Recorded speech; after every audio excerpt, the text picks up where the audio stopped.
Hola, ¿se puede jugar? Esto es el Club del Rendimiento, temporada 4, episodio 2.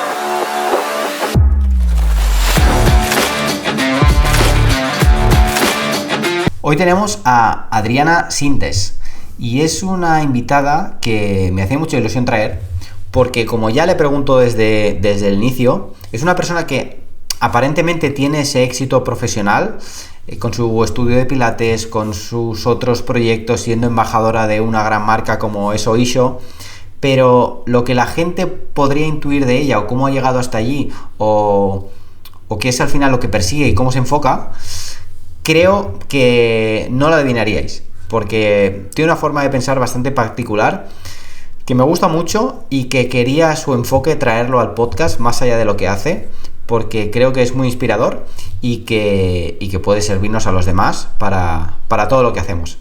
Así que disfruto mucho de Adriana, de esa sensibilidad que tiene, de esa forma de ver el mundo, la vida personal y la vida profesional, y disfruto mucho de ella y de esta charla. Adriana Sintes, bienvenida al Club del Rendimiento. Muchas gracias. Este es el primer episodio que hacemos cara a cara. Siempre los grabamos online. Entonces, cuando me lo propusiste, ya hablamos de esto, pero cuando me lo propusiste, yo te dije, hostia, esto al Albert de hace unos años le hubiera costado mucho, ¿no? Porque te hubiera dicho, no, pero claro, si todos los episodios lo hacemos de esta manera, ahora hacemos este diferente, me hubiera explotado la cabeza, ¿no? Pero ahora igual me dejo más llevar y entonces pensé, ¿por qué no? ¿No? Si podemos hacerlo, yo dije, al final lo haremos en tu espacio, si tú lo acomodas para que podamos hacerlo, adelante. Entonces, aquí estamos. Imagina si has roto con el perfeccionismo porque ya les has explicado lo que pasó la semana pasada o no. No, te lo dejo que lo cuentes tú. Pues nada, que ya habíamos grabado este capítulo y como era la primera vez que lo hacíamos en este formato, pues como siempre, 1000 cosas pueden pasar y una de ellas pasó y es que el móvil se apagó a los 5 minutos de la entrevista, así que aquí estamos repitiéndola de nuevo. ¿Sabes qué es lo mejor después de ese episodio, que lo estoy pensando en casa? Y se demuestra que me he dejado llevar. No me vino a la cabeza el pensamiento de, es que lo sabía. ¿Ves? No podíamos hacerlo así porque entonces ya... Te estás dejando llevar por romper con el perfeccionismo, me encanta. Entonces me gustó. Cuando te propuse de venir, guay, y tú me dijiste, ¿por qué? ¿Por qué yo? Y te dije, es que tú tienes una cosa muy guay que me gustaría que la gente supiera. Y es que tú aparentemente tienes cierto éxito profesional y las cosas te van muy bien y tal, pero creo que la gente no imaginaría cómo tú te enfocas para llegar ahí o cómo ves tú todo ese éxito, ¿no? Porque, bueno, igual la gente pensaría que estarías persiguiendo todo eso todo el rato, pero para ti es, voy haciendo y lo que me va pasando es una consecuencia un poco, ¿no? Como tú dices siempre. Exacto. Cuéntalo. Bueno, yo siempre he dicho que nunca emprendí porque quise, emprendí más bien desde una necesidad. Creo que todos los que nos están escuchando saben que el sector deporte, cuando trabajas por cuenta ajena, tristemente en muchos casos siempre tiende a ser precario a nivel salario, a nivel condiciones y a nivel sobre todo de prestaciones de cara al futuro. Y desgraciadamente si eres mujer todavía peor, porque es una profesión muy bonita, pero sabes que hay muchísimo desgaste, especialmente físico, dependiendo sobre todo de cómo lo hayas enfocado. Y si ya es difícil de sostener en el tiempo a medida que vas haciendo años y quieres hacer planes de futuro, imagina siendo mujer encajar ahí en medio, ¿no? Una maternidad, que no vas a tener ningún tipo de ayuda, que habrá una baja, que habrá una persona nueva que criar en este mundo.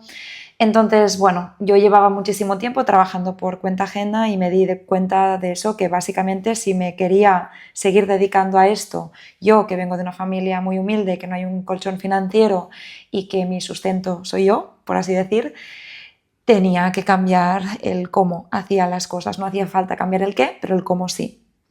Y por eso empecé a emprender. Al principio fue de forma paralela a mi trabajo por cuenta ajena y cuando esa parte por cuenta propia empezaba a tener cierta consistencia, porque no podía saltar al vacío, mi economía no me lo permitía, fue cuando di el salto definitivo. Pero yo siempre digo que he emprendido a base de prueba-error, viendo lo que me gustaba, lo que no, de qué forma me gustaba hacer mi deporte, mi trabajo, qué encajaba conmigo, qué no, y sobre todo nunca viendo un objetivo como el fin de emprender, sino más bien como una consecuencia de que hacer lo que hago guste, conecte con la gente y en consecuencia lleguen más cosas y más chulas.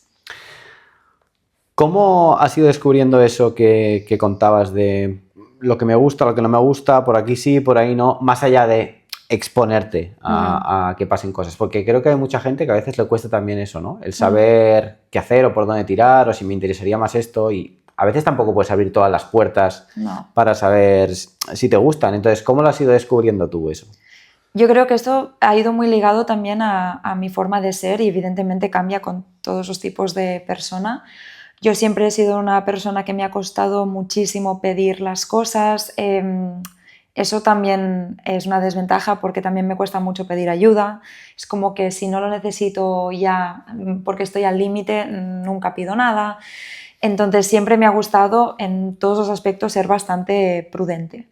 Lo que sí que es verdad es que también por mi forma de ser soy incapaz de hacer cosas que no me gusten o que no me encajen, y a la mínima que me proponen algo o que voy a hacer algo que veo que no encaja con mi forma de ser o con lo que a mí me gusta en mi profesión, pues ya veo que no puedo seguir por ahí. Yo cuando empecé a emprender recuerdo que tuve un poquito de ayuda de una chica que era mentora y me dijo algo que me ayudó mucho. Me dijo: tú tienes que delimitar muy bien cuáles son tus pilares de marca, cuáles son los pilares de Adriana Sintes, y si tú tienes muy claros cuáles son esos pilares, a partir de ahí podrás construir mucho más fácil, una, qué quieres hacer, y dos, qué cosas te encajan y sobre todo cuáles no. Y eso hice, y la verdad es que tener esos pilares presentes me hace ser bastante resolutiva a la hora de tomar decisiones para bien o para mal y decir que no. Vale, bueno, aunque es la segunda vez que hacemos esta charla, este episodio, que el otro día tampoco lo acabamos, porque ya se nos jodió todo, ya te he dicho antes que no tiene por qué ser la misma, igual salen cosas diferentes. De hecho, yo creo que va a ser más chula esta que la otra todavía. No sé, ya están saliendo cosas diferentes. Ya están saliendo cosas diferentes. Sí, sí. Pero hay una cosa que sí te pregunté el otro día que me gustaría volver a preguntarte porque me gustó lo que contaste.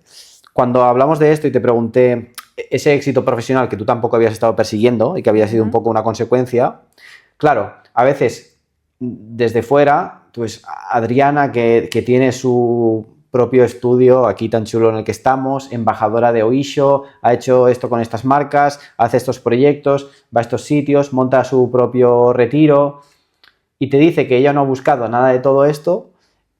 Hay gente que igual dice: hostia, yo llevo como persiguiendo esto un montón de tiempo y no lo consigo, y parece que ella no lo quiere o no lo persigue de la misma forma que yo, y sí que lo consigue. Y me gustaría que dieras tu visión de esto y lo que me comentaste el otro día, porque me encantó. Yo creo que, mira, una cosa que no dije el otro día es que a la hora de emprender y a la hora de que pasen cosas, por así decir, en el trabajo me baso mucho en lo que a mí me encaja también en mi vida personal. Por ejemplo, seguro que pasa a muchísima gente. ¿Qué pasa cuando tienes un amigo, conocido, persona que estás conociendo que quiere de una forma u otra entrar en tu vida?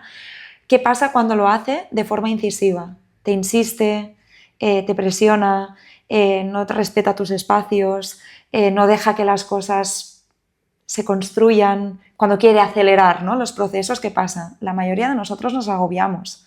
Yo, por ejemplo, es que siempre digo que tengo mi modo tortuga y yo en este caso soy muy exagerada en eso. Cuando me siento presionada o cuando siento que quieren algo de mí como objetivo, no como consecuencia, y me siento como agobiada por alguien, me encierro y es que desaparezco. Y al final yo, por como soy, pensé: si tú empiezas a ir por este camino con las marcas que quieres colaborar o con los proyectos con los que te gustaría formar parte, vas a provocar en los demás lo que odias que te hagan a ti. Entonces, yo siempre he dicho que no, el camino que yo escogí no es el más rápido, nunca lo es, eso sí. Quien os diga que es verdad es mentira. Pero para mí es el más sostenible en el tiempo, porque al final las cosas que vienen, vienen de verdad.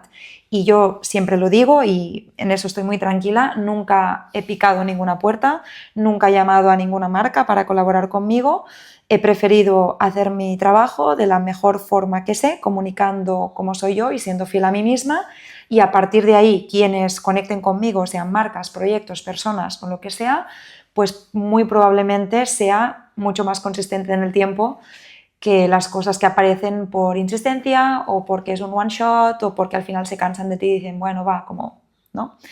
No sé, creo más en la otra forma de hacer las cosas. Vale, ahora que contabas esto, me ha venido una cosa a la cabeza, que eso tampoco pasó el otro día, pero claro, yo ya que he dicho al principio eso de que estos años como me he relajado más de no ser tan cuadriculado, ¿qué ha cambiado Adriana Sintes en estos últimos años? O sea, ¿qué ha mejorado a nivel personal también que le pueda ayudar en su trabajo y en todo este camino que estás viviendo? Yo te diría que lo que más he cambiado es que he roto por completo con el perfeccionismo. Al final yo también esas de mi club, ¿no? Muy exagerado. Por eso te reías antes, ¿eh? Porque al final yo vengo de un deporte que es la gimnasia rítmica, que todo es muy preciso, todo es calidad por encima de cantidad, mucho volumen de repeticiones para llegar a la excelencia, ¿no? Todo es como muy milimétrico, a la mínima y hay una dificultad que no puede contar si no lo haces perfectamente bien. Y yo me di cuenta que en mi vida era así y cuando empecé a emprender al principio de forma paralela a mi trabajo, al principio fui muy lenta, una, por mi forma de hacer las cosas y dos, por eso, porque me bloqueaba muchísimo. Era en plan, como esto todavía no está perfecto, no puedo hacerlo. Hay una anécdota sobre esto y es que yo en la pandemia, como tantos otros entrenadores, empiezo a hacer sesiones online porque al final era la única manera de recibir, ¿no?, una contraprestación económica. Y claro, desde 2020 hasta ahora yo tengo un catálogo de clases online cortas, largas, de todos los materiales, intensidades. Yo tengo más de 450 clases grabadas y en los últimos años ya de forma profesional, con buena luz, con buen micro, tal. Y no me decidí a simplemente ordenar todo aquello, que vale, era un trabajazo, pero se tenía que ordenar todo aquello y ponerlo un poco decente para hacer una plataforma online y decir, al final el objetivo no es que aquello pete, es un complemento de las cosas que yo hago, pero si tienes, es que ya está hecho el trabajo, ¿por qué no lo pones bien, lo ordenas? Y si alguien, por motivo que sea, porque se encuentra en una época de su vida que está viajando, porque quiere entrenar contigo, pero vive en otro país, puede hacer uso de eso. Y tardé 5 años en armar la plataforma, o sea que 5 tristes años. O sea que yo digo que he roto con el perfeccionismo, pero no del todo. Vale. En algunas cosas. Siempre tenemos esa tendencia ahí, ¿no? Pero... Sí, porque nunca estaba suficientemente bien, porque me faltaba... No, nunca era el buen momento. Has dicho una cosa antes que me gustaría entrar un poco más y es que tú te hiciste emprendedora casi por obligación, no por vocación, no porque tú quisieras. Y la gente parece que es como, tienes la mentalidad de no, quiero ser trabajador o trabajadora y unirme a un proyecto y ya está, entonces pues yo cobro, doy mi tiempo, mis conocimientos, mi energía y a cambio me pagan, o tengo una mentalidad medio loca que quiero crear cosas y hago mi propio camino, ¿no? Pero creo que realmente no hay esos dos caminos y me gusta, o sea, me gustaría que explicaras tú lo que tú has hecho porque lo veo como, o sea, a veces cuando no está la solución que a mí me gusta, que es algo que yo también he hecho muchas veces, puedo intentar crearla, ¿no? O puedo intentar crear las condiciones para poder desarrollar lo que a mí me gustaría. Que eso a veces lo hace más difícil, sí, pero también es más significativo. Entonces, cuéntalo. Y también es, bueno, como hemos dicho antes, más sostenible en el tiempo, ¿no? Pues yo lo de siempre. Yo cuando empecé a emprender, al final hubo muchas cosas que hice que era prueba-error Y también teniendo en cuenta eso, que ahora en redes, en el mundo del emprendimiento, y creo que aquí muchas personas estarán de acuerdo conmigo, se vende mucho ese mensaje que parece, ¿no?, que si no estás dejando tu trabajo es que estás loco, que si no estás monetizando tus productos y no ganas 6 ceros no eres nadie. Y yo en absoluto lo veo así. Yo, para empezar, cuando emprendí, yo necesitaba una base económica porque yo no, como he dicho antes, no hay un colchón detrás que me sostenga. Entonces, punto número 1, yo no podía saltar al vacío y decir, bueno, ya veremos qué sucede. Entonces, en mi caso nunca fue una gran decisión, sino fue tomando pequeñas decisiones, ¿no? Pues ahora dejo esto y ahora cojo esto, ahora esto me encaja, esto ya no me suma, para llegar al punto donde yo quería estar. Por ejemplo, yo he explicado muchas veces que si a mí me llegas a preguntar hace 4 o 5 años si querías tener tu propio estudio, cuando empecé a emprender te habría dicho que no. Y se lo decía a todo el mundo, yo no quiero un estudio. Y aquí estamos. Pero yo creo que me repetía mucho que no quería el concepto de estudio en el que tú dejas de ser entrenador y pasas a ser gestor de personas, de horarios, de logística. Y yo nunca he querido ser eso porque, para empezar, a mí no se me da bien. Ni se me da bien, ni me gusta. Pero a mí lo que me gusta es entrenar a personas. Y lo que sí pasó es que cuando yo emprendí, mis entrenamientos personales los hacía en un espacio que era multidisciplinar, que tú pagas por el uso que haces de ese espacio, y lo compartía con otros terapeutas, otros entrenadores. Y aunque nunca estuve mal y estaba a gusto y estaba muy cerca de mi casa, llegó un punto que ni tenía la disponibilidad que yo quería de horas, ni el sitio era lo bonito o como a mí me gustaría que fuera para recibir a mis clientes, tampoco era un lugar estético para cuando me llegaban acciones que quizá tenía que grabar o hacer clips para redes sociales. Al final era una suma de muchas cosas que me llevaron a decidir, vale, pues quizá ha llegado el momento de tener tu espacio. La diferencia es que entre este espacio y, por ejemplo, un gran estudio donde hay 10 reformers y muchísimas clases y 6 profesores a tu cargo, pues hay un abismo. Y yo decidí lo que quizá no lo más rentable, quizá no es lo que me va a dar más dinero, pero era lo que encajaba más con mi personalidad y cómo soy yo. Uh-huh. Y entrando en esa parte del dinero y en esa lucha a veces de el dinero y la pasión en los proyectos, porque eso es algo que hemos hablado varias veces y me parece interesante porque tampoco hay una respuesta, y más hoy en día. Luego hablaremos de marca personal y todo esto, pero parece que hay como unas fórmulas que funcionan, ¿no? Estos funnels, estos no sé qué, ahora hay que monetizar por aquí, que lo acaba haciendo todo un poco artificial, ¿no? Frío. Entonces, está muy chulo esos proyectos que ves que hay alguien que tiene una pasión detrás y una ilusión detrás, pero claro, si eso no es sostenible, al final eso no puede continuar, ¿no? Entonces, exacto. ¿Cómo ves eso, no? O sea, al final, cuando un proyecto como el tuyo, que puede tener un motor muy pasional detrás, pero claro, necesitas hacerlo sostenible, ¿no? Si no tiene recorrido. Exacto. Y luego está el otro extremo, que ahí está claro que seguramente no comulgamos nada, que es buscar ese objetivo, ese dinero como objetivo, no como consecuencia, ¿no? Que bueno, que seguramente no hay mucho detrás, ¿no? Pero exacto. Me preocupa más esa parte, ¿no? De gente que veo que es muy apasionada tirando cosas hacia adelante, pero que luego tienen que cerrar o tienen que dejar de hacer eso porque realmente no ha sido sostenible. Entonces, exacto. esa parte también es importante. Por supuesto, y no nos engañemos, al final todos tenemos que pagar cosas. Yo, como he dicho antes, no hay un colchón detrás, por lo tanto todo recae en mí, para bien o para mal. A mí me honra y me gusta que sea así, pero también hay una responsabilidad muy grande. Es lo que tú dices, puedo jugar a ver qué pasa con muchas cosas, pero me tengo que asegurar que X funcionen. Entonces, yo, sin ser experta en emprendimiento, ni tampoco en mi sector, no lo considero, siempre he pensado que lo que se llama, como en las inversiones, ¿no?, tener tu trabajo un poco diversificado, tener las naranjas en diferentes cestos, al final te permite, yo que soy una persona muy creativa y que no me gusta la rutina y que no me gusta estar haciendo siempre lo mismo, eso me permite trabajar mucho más la creatividad y no aburrirme. Y 2, que si uno de esos cestos, por lo que sea, cae o ya no está, pues no afecte a mi economía, porque uno, tengo mucha más capacidad de reacción, de decir, vale, ¿puedo transformar ahora en este hueco que me ha quedado en otra cosa? Sí, no me apetece, no me hace falta, lo que sea.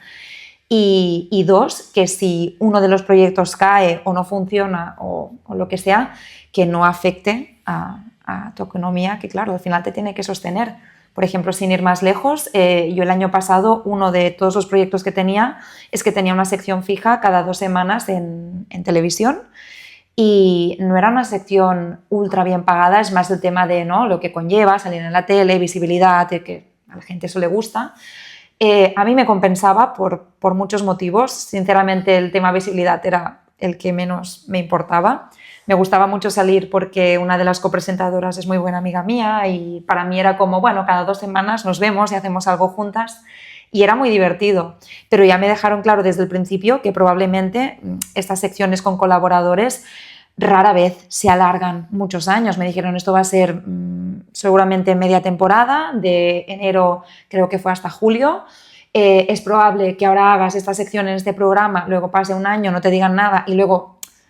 Entonces, el error habría sido yo pensar que eso va a estar ahí para siempre, y ese ingreso de esa parte, contar con él como algo fijo. Y yo creo que eso sería el error. Yo creo que un emprendedor tiene que tener muy claro cuáles son las partes de su trabajo que literalmente pagan sus facturas, por así decir, y luego están todas estas otras cosas que son muy chulas, a veces pues son muy visuales, ¿no?, como salir en la televisión, una colaboración con una marca, pero tener muy claro que es un extra siempre. Por mucho que se alargue 6 meses, 1 año, 2, sigue siendo un extra porque no depende de ti. Me flipa. Bueno, ahora es que has dicho tantas cosas que esto de la tele ya ni me acordaba, entonces hasta bien que lo recuerdes, pero me flipa tu forma de pensar. Yo que soy muy friki de esto, me flipa tu forma de pensar porque dices, salía en una sección en un programa de televisión, no estaba súper bien pagado, y claro, ahí normalmente lo que diría la gente, pero me daba mucha visibilidad, a cambio no sé qué, y tú dices, bueno, pero la visibilidad me daba un poco igual también. La copresentadora era muy amiga mía y me parecía muy simpática. Es que me parece la hostia, ¿sabes? Actualmente es de mis mejores amigas, y te lo juro, yo cuando iba ahí, aparte que me llevaba muy bien con todo el equipo, era en plan, es una excusa para ver a María cada 2 semanas, porque otra forma es que ahora nos vemos muy poco, y la veo muy poco, ¿sabes? Entonces es como, no sé, a mí me hacía feliz eso. No, me gusta. Entonces tú te dejas también llevar, entiendo, por esa intuición, ese feeling que tienes en las cosas, ¿no? Tú eres... Mucho, 100%, en todo. En todo me dejo llevar por el feeling. No soy nada bruja, ni creo en energías, ni os voy a soltar un rollo de lunas, ni mercurios, ni nada de eso. Pero sí que es verdad que si de primeras una persona no me entra bien, es raro que acabe diciendo me equivoqué. Puede pasar y me he equivocado, por supuesto, soy humana, pero si una persona, un proyecto, desde el primer momento, no sé decirte por qué, pero no me termina de encajar, rara vez me acaba funcionando. Sí. Y entonces, ¿cómo tú le dirías a una persona de estas que son muy racionales tomando decisiones, cómo alimentar un poco esa intuición, ese olfato para decir esto me huele bien o me huele mal?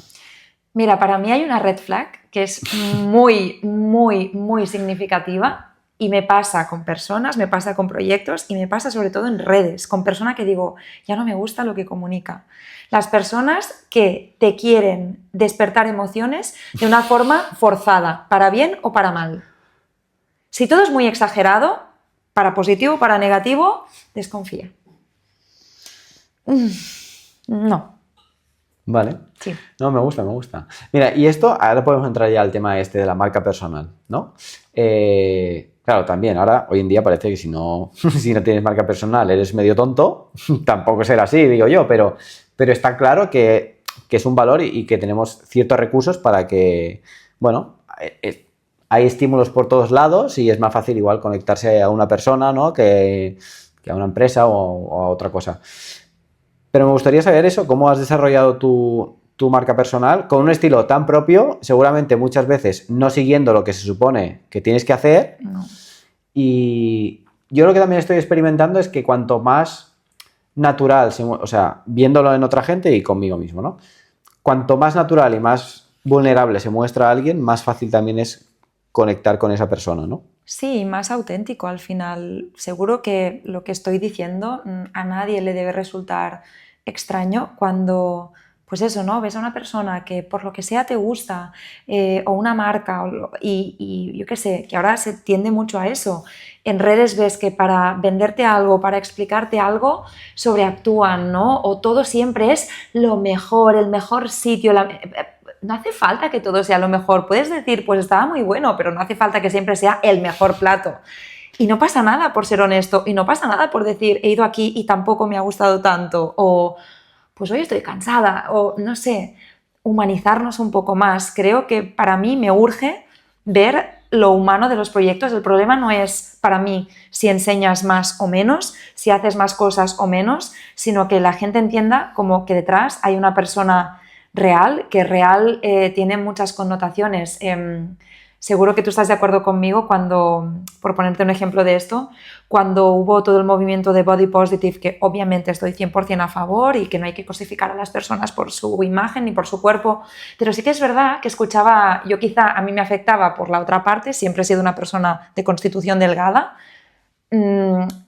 ese mensaje de cuerpos normales. Y era en plan, ¿qué quiere decir? ¿Que yo no soy normal?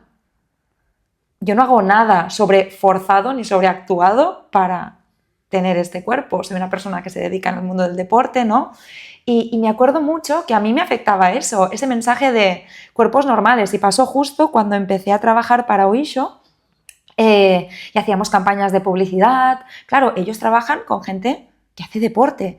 Y lo lógico, no digo que tenga que ser una norma, hay cuerpos de todo tipo, pero lo lógico, lo común, es que una persona que hace mucho deporte pues tenga un cuerpo más atlético, ¿no? Quizá probablemente en consecuencias más delgado que otra persona, pero porque tiene mucho desgaste. Y a mí me llegaban muchos mensajes y hacia la marca, ¿no? De ya podríais utilizar a personas con cuerpos normales. Era como, pero es que mi cuerpo es normal y yo no hago nada excepcional para tenerlo. Entonces, bueno, eso, creo que polarizar tanto las cosas y los mensajes nunca nos lleva a buen puerto. Claro, pero tú estás en un sector o entre medio de varios sectores, porque como ahora eres medio influencer, medio famosa, entrenadora, tal, que es muy superficial. O sea, es superficial a nivel de imagen, a nivel... Entonces, claro, no sé cómo vives eso. Por un lado, si a veces es como, bueno, tampoco lo que predomina, igual no me siento identificado, poco bicho raro ahí. Y también el riesgo de que a veces te metan en un saco porque es lo que puede predominar, que tú tampoco eres. Y no siempre la gente tiene la oportunidad de conocerte, ¿no? Supongo, antes sí que quizá me preocupaba un poco más eso, de, ¿no?, intentar justificar que yo no soy de cierta manera o que yo no tiro por ciertos lugares. Pero al final, no sé si es que me estoy haciendo mayor, pero me han dejado de preocupar esas cosas. Es como que confío mucho en que si una persona conecta con tu trabajo o con tu forma de ser es por algo. No intento sobreactuar ni forzar nada, ni para bien ni para mal. Si la gente encaja conmigo y con lo que yo hago, probablemente querrá venir a entrenar aquí o querrá participar en un evento que organice. Y si no conecta conmigo, sencillamente no vendrá. Y seguramente esa persona no seré la mejor entrenadora para él o ella. Entonces, es un tema que, igual que antes también el tema del intrusismo laboral, ¿no?, y que esto lo hemos hablado mucho, antes me enfadaba mucho y ahora lo mismo, probablemente porque ya tenemos una edad. He conectado más con el pensamiento de todos tenemos nuestro público y no todo el mundo busca la excelencia en el entrenamiento o que sea cualitativo o recibir lo mejor. A veces hay gente, y es así, que quiere una foto y también hay que respetar eso. Creo que hay cabida para todo el mundo y hay gente que vendrá buscando un buen entreno, que te preocupes por él, que te adaptes a sus sesiones o a sus necesidades, y habrá otro que querrá una foto. Pues quizá no soy esa persona para el público de la foto y ya está. No, esa idea me encanta porque ¿sabes cuál es el problema de esto también? Que si tú te muestras de una forma más superficial o intentas gustar o intentas hacer un personaje, puede ser que conectes con gente que realmente tú no quieres conectar, ¿no? O sea, Porque probablemente hacen lo mismo. Claro, pero también más real te muestres, obviamente tienes que aceptar que hay gente a la que no le vas a gustar, que eso es lo que a la gente le cuesta, pero está bien porque eso al final es un filtro y realmente la gente con la que conectes será la que querías conectar de inicio, ¿no? Es decir, si tú lo que quieres ofrecer es una performance y unas fotos y una cosa, no sé, así como muy espectacular y tal, si eso es lo que quieres, si es esto, está perfecto, ¿sabes? Exacto. Pero claro, si tú ofreciendo eso, a lo mejor lo que quieres es conseguir otra cosa, no va a aparecer esa gente porque no va a conectar con... Correcto. con Por eso. eso en este sentido estoy tan tranquila, porque pienso que al final lo mejor es ser muy honesto contigo mismo o contigo misma, hacer lo que va alineado a ti, y cuanto más honesto seas y menos fuerces las cosas, la gente que llegue a ti más de verdad llegará. Y los que no tengan que estar contigo, pues probablemente no seas su entrenador o su profesional, y sea mejor que vayan con otra persona. Es que eso es como la gente que te dice, he tenido 5 novios o 5 novias, todos unos capullos o unas no sé qué, no sé cuántos.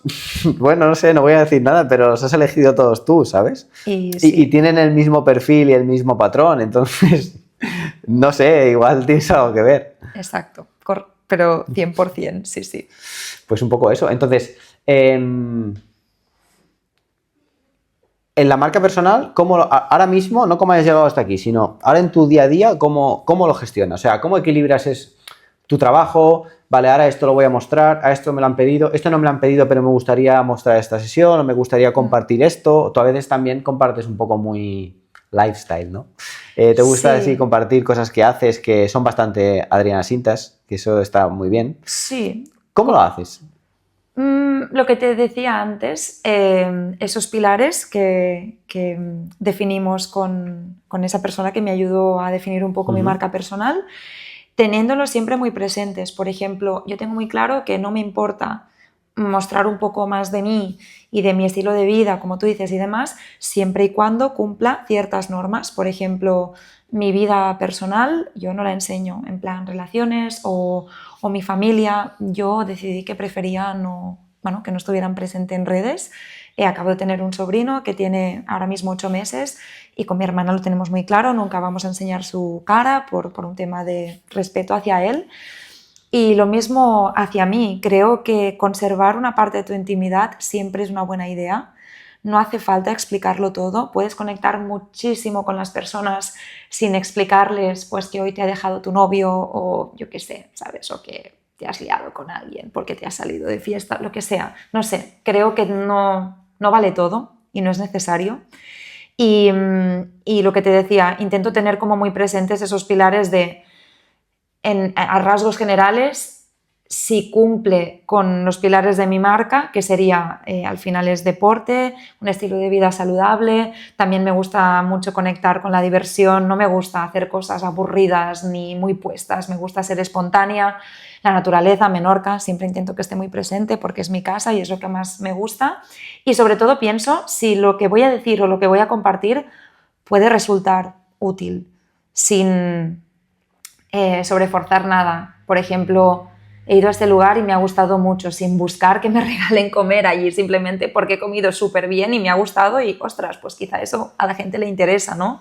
Y es bonito, y a mí es estos sitios a los que me gusta ir, pues ¿por qué no? Pero luego hay cosas que considero que no son necesarias, la verdad. Intento siempre que de alguna manera la gente se pueda llevar algo, sea inspiración, sea una idea, o sea conectar un poco más con mi forma de ser, ¿no? Por ejemplo. Vale. Ok, pues vamos a hablar de Oysho ya, porque yo tengo ganas de hablar de este tema. No porque tengamos que hablar y hacer publicidad ni nada, porque básicamente no me lo has pedido, pero... No. Pero es que a mí ellos tampoco. Que eso es lo bueno también. Pero a mí me interesa saber una cosa que ya te dije sin grabar esto, pero ahora te lo digo grabándolo porque la respuesta me interesa. Yo tengo amigos que me han dicho... ¿Oysho cuándo va a sacar ropa de tío? Porque, probablemente nunca. Porque, a ver, es que a la gente le encanta. O sea, no sé qué dimensión ha tomado esa marca, que se ha extendido un montón, de la que tú eres embajadora. Y eso, incluso, o sea, precisamente porque al final hacen producto para chicas y tal, pues no debería generar el interés de los chicos, ¿no? Pero tengo amigos que me han dicho, oye, pues me gustaría que hiciera ropa para mí también, o yo la compraría. Entonces, tú que lo vives un poco más de dentro, me gustaría que pudieras explicar este fenómeno que ya no es solo representa una marca, sino lo que esa marca significa o en lo que se está convirtiendo. Yo, bueno, siempre se lo digo a todo el mundo, yo antes de que ellos me contactaran, porque siempre ha sido en esta dirección, nunca, como os he dicho antes, nunca he picado una puerta ni he pedido nada. Ellos, como mucha gente sabe, empezaron siendo pues una marca más de ropa interior, de pijamas, como de ropa de estar por casa.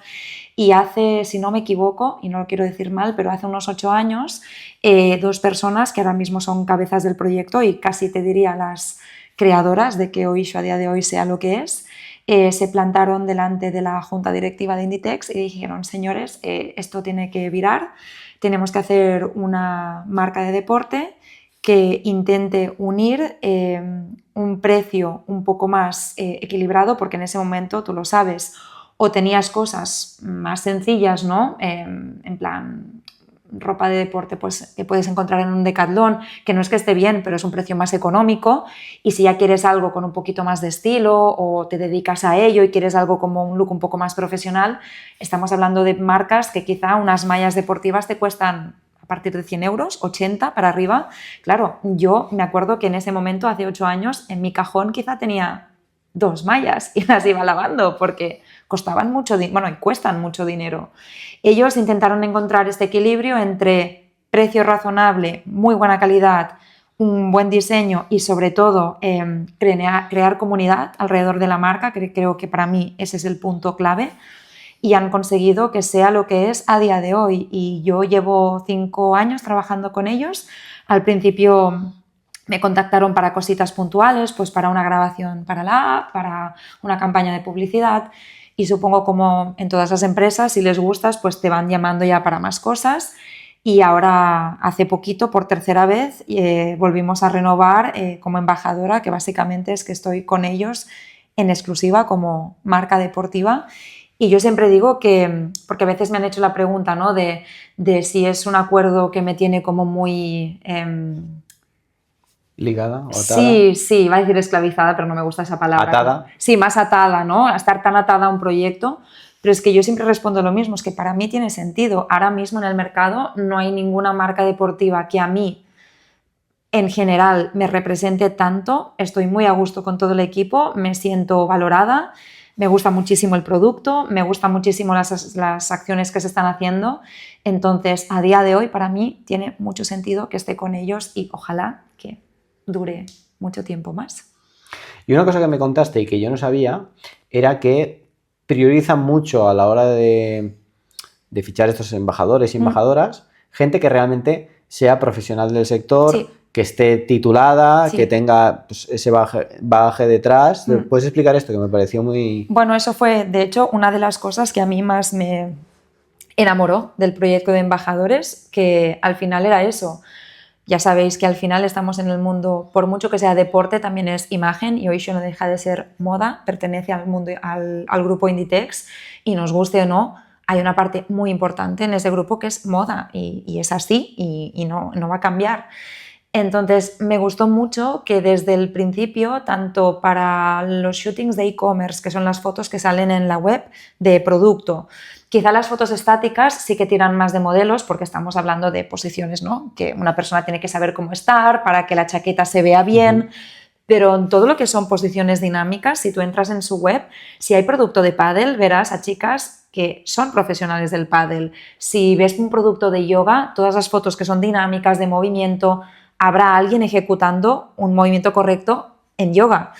Y en nuestra parte, en la parte de embajadoras, lo mismo, solo cogieron a personas que fueran profesionales del deporte, y en el caso de los deportistas de élite no cogen a nadie que no esté federado o federada, en este caso, en su especialidad. Entonces, a mí eso todavía le daba como un valor añadido al proyecto, que se apueste por la profesionalidad cuando, y todos lo hemos hablado muchas veces, hay tanta precariedad en nuestro sector porque tristemente no estamos como en el sector salud, y tú lo sabes, estamos como en este limbo, no somos profesionales de la salud, pero sí, y como eso no está definido, en otros países pues no hay como tanta duda y por ende no puede haber tanto intrusismo, y aquí es complicado, aquí se complica.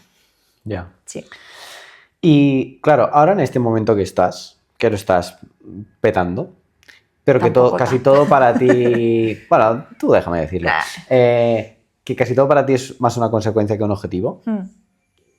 ¿Qué objetivos tienes tú? O sea, ¿qué cosas te planteas que tú quieres conseguir o no te planteas nada? ¿Qué retos tienes? ¿Te marcas? Mira, si te dijera que algún reto que tengo ahora mismo, te diría que en la parte profesional, más que conseguir ciertas cosas, yo es una parte que, por supuesto que va sembrando y no dejo de hacer cosas. La mayoría de días me levanto a las 6:30, no es que no trabaje, al contrario, termino muy tarde mis jornadas laborales.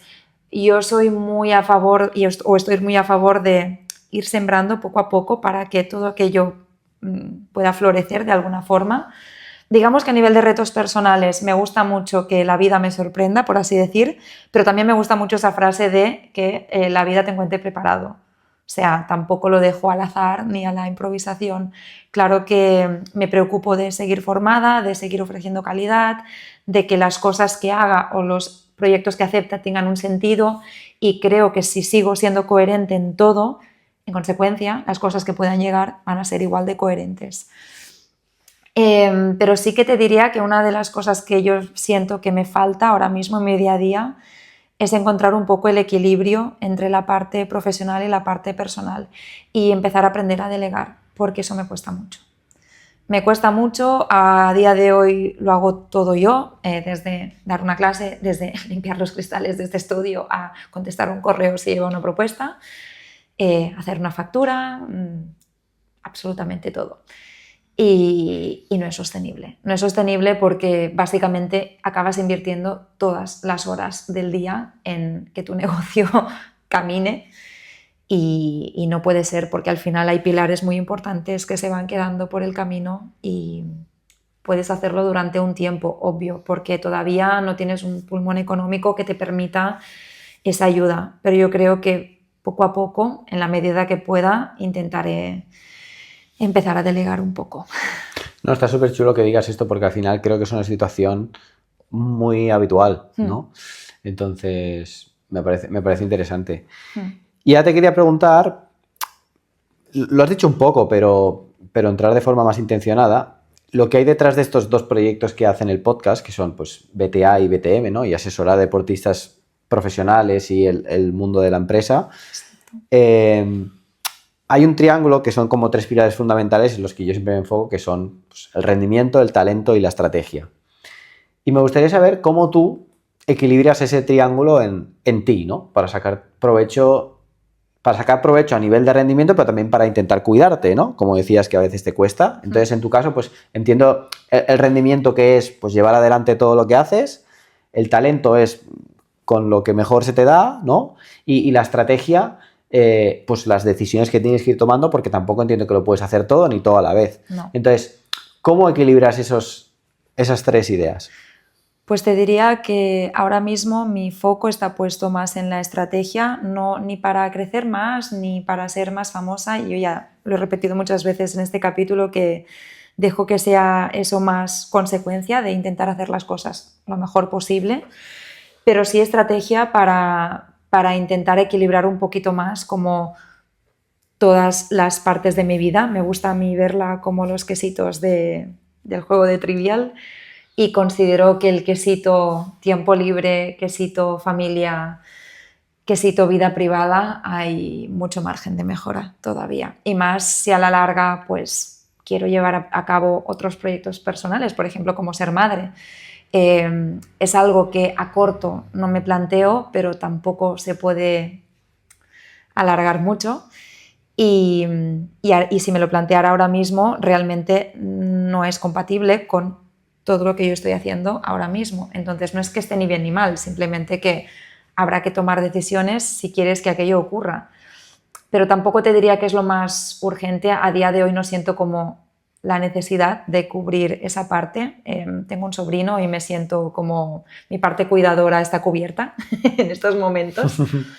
Pero, por ejemplo, sí que hay una cosa que para mí es muy importante, que es a la larga terminar teniendo mi espacio, mi casa o mi pequeño lugar en Menorca, que es lo que yo más deseo, y cierta estrategia tienes que llevar a cabo si quieres que eso se materialice, porque bueno, no es tan fácil y lo sabes mejor que nadie. Ahora el tema inmobiliario se ha puesto bastante complicado. Bueno, al final esa estrategia también te ayuda como a tener un plan para decir, bueno, que lo que voy haciendo, por mucho que vaya surgiendo, también vaya un poco en la intención de recorrer el camino por el que yo quiero ir, ¿no? Exacto. No, me parece muy interesante. Por ir terminando, has dicho una cosa al principio de la charla de hoy que no salió el otro día y que me he quedado pensando así todo el rato, y igual al final se lo pregunto. ¿Crees que, te lo pregunto para ti, pero en general, ¿crees que la gente que se dedica a cuidar a los demás o a estar pendiente de los demás, luego le cuesta bastante pedir ayuda? Sí. ¿Por qué crees que pasa eso? Porque tú lo has dicho que a ti te pasaba antes, pero entonces cuando lo has dicho he pensado en otra gente y creo que también les pasa. Yo creo que es algo como muy común. Evidentemente no puedo generalizar, pero tú conoces a mucha gente que se dedica a un sector que su principal trabajo es cuidar a los demás, sea en forma entrenándolos, sea en forma motivándolos, educándolos. Y sí que es verdad que son profesiones, y tú lo sabes, que son extremadamente pasionales porque te encanta lo que haces y no es muy difícil que termines aquí. Pero tiene un riesgo, y es que te volcas tanto en dar a los demás y en cuidar a los demás que yo a veces, bromeando, digo que parece que se nos inhibe una parte del cerebro, que es, vale, pero es que para cuidar a los demás también no solamente te tienen que cuidar a ti, sino que tienes que darte permiso, que eso es lo más importante, a que te cuiden. Y a veces es como que nos cuesta mucho recibir un cuidado. Yo me acuerdo al principio de emprender que lo típico, a veces haces algún proyecto y que alguna marca te hace un regalo, yo qué sé, te regala una crema, te regala un champú. Me costaba mucho decir gracias. Era como, no, en serio, no, ¿yo por qué? ¿Por qué me tienes que regalar esto? ¿Sabes? No, ya te lo pago. Y era en plan, sí, gracias, ¿sabes? Si lo están haciendo es porque quieren hacerte un regalo. Y al final es aplicar eso en todos los campos de la vida, ¿no? En cuando un amigo te quiere ayudar, no sé, en cuando estás mal y te dicen, pues ven a mi casa este fin de semana que tengo una casa muy bonita en la playa y vamos a desconectar juntos. No lo están haciendo porque tengan que, probablemente lo hagan porque quieren, y creo que aprender a recibir es nuestra asignatura pendiente. En mi caso lo es. Me parece muy interesante. Debo decirte, la gente no sabe lo que pasó en la primera charla, pero a mí esto me está gustando igual o más, ¿eh? Ya, ha sido diferente, pero me ha gustado también. El Albert de hace unos años, hubiera pensado, otro día hemos tenido que agendar esto, con lo difícil que es cuadrar las cosas, para mí, para Adriana, no sé qué, pero claro, el Albert de hoy dice, hostia, qué guay, porque he tenido la oportunidad de hacer esto otra vez y tampoco ha sido exactamente igual, o sea que... No, y al final yo creo que pasen estas cosas, y no me quiero poner romántica, que también puedes decir, joder, mierda, y te puedes quejar y no pasa nada, que ahora parece que todo le tengas que ver la parte positiva, ¿no? No pasa nada, podemos quejarnos. Pero mirad, otro ejemplo, esta semana yo he tenido problemas con las luces y hemos hecho toda esta entrevista con la mitad de las luces apagadas. La Adriana de otro momento habría dicho, no se puede grabar porque no está perfecto, y ahora era mejor hecho que perfecto. Y de hecho durante la mitad de la entrevista creo que se ha encendido y se ha apagado, y es como, bueno, seguimos. Y yo creo que al final, esto es un ejemplo muy tonto, igual que el otro día que no nos funcionó el vídeo, pero creo que son microlecciones que la vida nos da constantemente. Yo creo que recibimos decenas de lecciones, me atrevería a decir, en nuestro día a día, y cómo reaccionas ante ellas, cómo las surfeas, es la clave de que cuando vengan las olas importantes, y todos tendremos malas rachas, todos tendremos problemas, todos tendremos decepciones, y decepciones muy importantes y duelos. Cuando vengan esas grandes olas, como mejor hayas aprendido a surfear estas pequeñitas, te entrenan para las que vendrán de verdad. Y la vida me ha puesto muchas veces en situaciones de decir, vale, esto va a ser un aprendizaje, y estas cositas que aparentemente son muy pequeñitas, yo creo que el qué no es tan importante como el cómo actúas delante de ello. Me has dicho una cosa, el otro día me salió una frase de estas en Instagram. Igual tendría que haber una sección de frases estas motivacionales con las que no estoy nada de acuerdo. Y salía una idea que en el fondo es chula, pero pienso, sí, vale, pero es que esto no es así. Porque decía, un GPS cuando se equivoca no te dice nunca que se ha equivocado. Te dice que recalcula la ruta y llega al destino igualmente. Entonces claro, yo pensé, oye, si te equivocas, el otro día vinimos aquí y lo hicimos mal. ¿Fue culpa nuestra o no? No sé, pero la cagamos, o sea, no salió el podcast. El objetivo era que saliera el podcast y no venía otro día a hacerlo, ¿no? Correcto. Entonces, creo que es compatible decir, joder, el otro día nos salió fatal, con, vale, y entonces a partir de aquí, ¿qué hacemos? Vale, bueno, pues ya no podemos hacer nada, agendamos otro día, miramos otro día, lo volvemos a hacer y ya está, ¿no? O sea, la actitud con la que luego afrontas eso es una cosa, pero aceptar que te has equivocado y también las cagadas que hicimos el otro día no las hemos hecho hoy y por eso lo hemos podido grabar. Correcto. También es necesario para poder avanzar, ¿no? Y hemos aprendido y al final yo no estoy para nada de acuerdo con esta frase que decías antes y sé que tú tampoco, porque al final no deja de encorsetarte en el perfeccionismo. Tú no puedes demostrar que eres débil, tú no puedes demostrar que te equivocas, pues entonces no seas humano, sea un robot, porque yo creo que la principal... rasgo, diríamos, el principal rasgo de un ser humano es el equivocarse, es el cambiar de idea, es el ser vulnerable, y yo creo que esa es la belleza del ser humano. A mí, te lo digo, no me importa en absoluto decir me he equivocado, lo siento, o no, esto no lo tendría que haber hecho así, y no solamente con gente conocida como tú o con amigos, sino con proyectos, con empresas y o con los máximos responsables de mi sector, por así decir, dentro de Oisho, de la empresa. Les he dicho muchísimas veces, ostras, esto no lo he hecho bien, perdón. Y yo creo que no me resta valor como profesional, yo creo que me lo da. Entonces, nunca voy a dejar de decir que me he equivocado, porque creo que es parte fundamental de seguir siendo personas. Muy bien, esta me ha gustado mucho, ¿eh? Me ha gustado mucho esta idea y es para escucharla otra vez y darle una vuelta. Entonces, ahora sí, llegando al final, después de haber tenido 2 charlas, que... Estarás harto de mí. No, al revés. Ojalá no haya ido y hagamos otra. Tampoco te pases. Que vaya y ya haremos otra. ¿Qué te debería haber preguntado? ¿Qué tema te debería haber sacado que no he hecho y podría haber estado chulo? Me podrías haber preguntado si con todo lo que estoy haciendo, que lo has vendido muy bien como algo exitoso, y supongo que para algunas personas lo es, si con todo lo que estoy haciendo, si soy feliz. Y no me lo has preguntado. ¿Lo quieres responder? Sí, y te diría que a medias. Te diría que hay muchas partes de mi vida que no están como a mí me gustaría, especialmente en la parte personal. Al final, y creo que muchos emprendedores aquí conectarán conmigo, para que una pasión y para que un proyecto funcione hay que poner mucho de tu parte, y eso es así. Y yo he sacrificado muchas cosas para que ciertas partes de mi proyecto laboral funcionen, y ahora pues en muchas de esas partes estoy notando las consecuencias. Entonces, como tú decías antes, todo es un reajuste constante.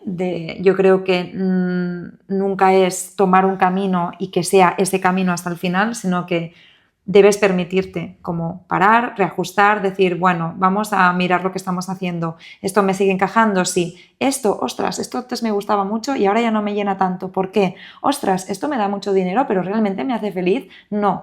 Y tienes derecho a decir, pues no lo quiero hacer más, o esto lo voy a recortar, o voy a tirar más por aquí, porque al final creo que la vida también va de eso. Y yo estoy en ello. Muy bien. Pues yo siempre dejo que al final de los episodios la invitada, en este caso, despida y cierre como quiera, o sea que tú terminas esto. Pues yo lo que le diría a las personas que nos hayan escuchado es que, sobre todo, tengan el proyecto que tengan, sea por cuenta ajena, por cuenta propia, emprendiendo, sea en un pequeño proyecto personal o incluso familiar, que si sienten de corazón que el camino está por allí, que lo hagan con convicción, que lo hagan con verdad y que lo hagan sobre todo con mucha humanidad y humildad, que para mí es el motor de todo, y desde ahí pues las cosas salen mejor. Bueno, pues hasta aquí el episodio de hoy. Espero que te haya inspirado Adriana en la forma que explica, que comunica las cosas, de cómo vive y siente los proyectos. Y ahora ya sabes lo que te queda por hacer. Apuntarte en la newsletter si todavía no estás dentro, porque por ahí sigue todo. Por ahí te enterarás de todo antes que nadie. Mandamos los episodios, próximos invitados, cualquier novedad relacionada con nuestro día a día y todo lo que hacemos. Tienes el enlace en la descripción, es gratis, te apuntas con 2 clics, te borras con 2 clics cuando te quieras ir, y por ahí nos vemos, que por ahí sigue todo. Nos vemos en el siguiente.